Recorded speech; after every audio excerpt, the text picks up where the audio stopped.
Hey friends, Meriem here. Welcome back to the channel. This is the first video of a new series called Monthly Favorites, where I'll be, God willing, sharing things that resonated with me during that month, mostly content I consumed. In this one we're going to talk about three things: a book, a podcast episode, and a YouTube channel. Firstly, we'll discuss the first volume of the Great Mental Models book. Secondly, a podcast episode from the Tim Ferriss Show featuring Jim Loerh. And finally, the YouTube channel of Ali Abdaal. So, the book, The Great Mental Models, by the people at Farnam Street. They're mostly known for their blog, fs.blog, which you're probably already familiar with. And if not, you should definitely check it out. They also have this amazing podcast called The Knowledge Project, hosted by Tim Parrish. He's the person who runs Farnam Street, if I'm not mistaken. I love their slogan, by the way. Our goal is to help you master the best of what other people have already figured out, which is super cool.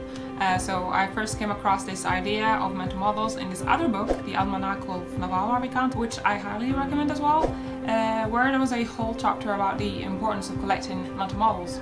After that I did a little research, and that led me to this book. Apparently there are 2 volumes so far of this book series. The first volume that I've read is about the general thinking concepts. In order for me to be precise here, let me read you a definition from the book. A mental model is simply a representation of how something works. We cannot keep all of the details of the world in our brains, so we use models to simplify the complex into understandable and organizable chunks. Whether we realize it or not, we then use these models every day to think, decide, and understand our world.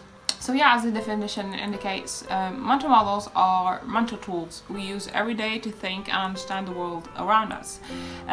But we've probably never thought of them as separate concepts or models.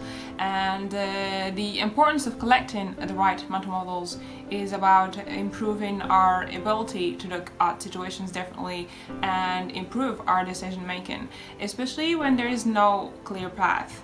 I'll give an example here from the book to try and make things a bit clearer. One of the truly great mental models is the thinking from first principles mental model, which is basically about breaking down complicated and complex situations into basic parts and rebuilding our knowledge of them from the ground up to check if the way things are is how they should be. One of the things I really enjoyed while reading this book is the examples used to illustrate those models. Like for this thinking in first principles, there was this story about how before a lot of people used to die because of stomach cancer when ulcers were thought to be caused by stress. The idea that a bacterium caused them was never conceived because they thought that all bacteria never inhabit acid environments. And so scientists in the 60s and 70s believed stomachs were sterile and took this as a first principle, which of course was wrong because eventually the research would reveal the existence of H. pylori in many stomach samples, and a lot of lives were saved by just taking antibiotics.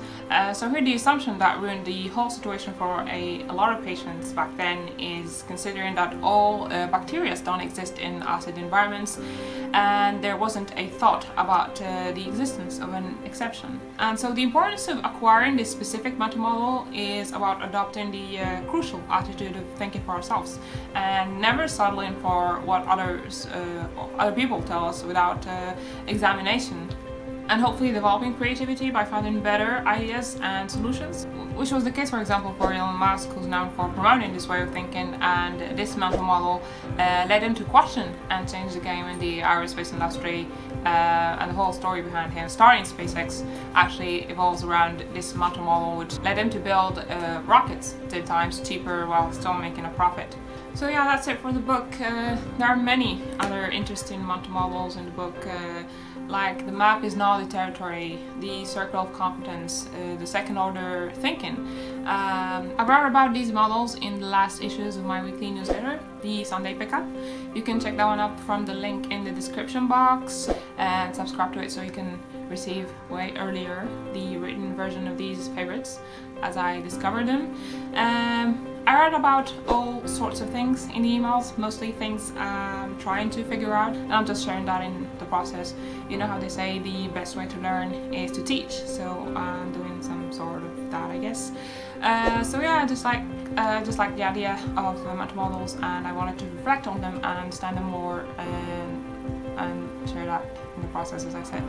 Now let's move to the second item on this video's favorites, the podcast episode number 490 from the Tim Ferriss Show on mental toughness, energy management, the power of journaling, and Olympic gold medals, featuring Dr. Loerh, who's a performance psychologist and author with 30 years of experience and applied research. He has worked with hundreds of world-class performers from different fields, business, medicine, sport, like Roger Federer, and so he believes that the single most important factor to be successful, fulfilled, etc. is the strength of one's character, or what my dear friend John calls attitude. A shout out to John on the way. And he also believes that character strength can be built through energy investment in the same way that muscle strength is built through energy investment. I don't know, but these sort of things are always interesting. I think you should definitely listen to this episode, even if it's only for the sake of hearing the story of the Olympic speed skating champion Dan Jansen, who lost his sister to leukemia, and how he received the bad news minutes before a race, and how that was an emotional obstacle to him win any race after that, and how eventually journaling and writing helped him 2 years after to win an Olympic gold medal and break an Olympic record, which is an amazing ending to an amazing and heart-touching story that literally had me in tears. There are many interesting topics in this discussion. Dr. Loerh has such a great voice and he's such a good storyteller, so I think you'd enjoy it too. This other idea that pops up in the conversation is the one of the voice, how we all have this annoying roommate, as Naval calls it, that wouldn't stop talking, always commenting. I read you here how Dr. Loerh talks about it. The power breaker in your life is the voice that no one hears. How well you revisit the tone and content of your private voice is what determines the quality of your life. It is the master storyteller, and the stories we tell ourselves are our reality. Which is, I mean, so true. So yeah, now to the third item on the list, Ali Abdaal's YouTube channel. To be honest, it's not really only this month's favorite. It's been every month's favorite since I've discovered it and subscribed to it around the end of 2019. So I'm just including it here to prompt you to go follow him and gain the value from his content as quickly as possible. Ali is now a doctor based at Cambridge. He started the YouTube channel back when he was a student at Cambridge University, and he makes content about productivity, tech, studying, entrepreneurship, and yes, through his content I've been introduced to a lot of interesting things like touch typing, coding, listening to podcasts. It wasn't my thing before that. Notion, the app, blogging, writing, stoicism, a lot of value, and I just appreciate the humor and the openness and honesty in how he talks about different things. He also does these interviews in a series called Deep Dive, really interesting ones, where he gets people, writers, entrepreneurs, and other YouTubers. Even this video format is inspired from his monthly favorites he used to make, but no longer does. So yeah, I highly recommend following this man. It was January and February's monthly favorites, everyone, and it's probably too late to make separate videos for each month. So yeah, 2 months in one video. Hope you enjoyed it.